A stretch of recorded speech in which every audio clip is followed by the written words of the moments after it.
Hey everyone, welcome back to the channel. So your iPhone won't unlock when you swipe up? Don't worry.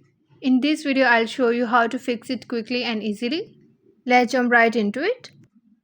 Solution 1. Clean the screen. Sometimes the problem is simple as a dirty screen, dust, fingerprints, or water drops can block your swipe. Just grab a soft, dry cloth and gently wipe your screen clean. Solution 2. Check screen protector or case. Using a thick protector or case that might be blocking your swipe, try removing it and test again to see if the issue is gone. Solution 3. Force restart your phone.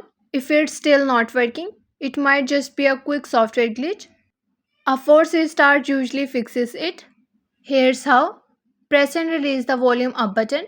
Press and release the volume down button. Now press and hold the side button until you see the Apple logo. Your iPhones get a fresh start and swipe should work again.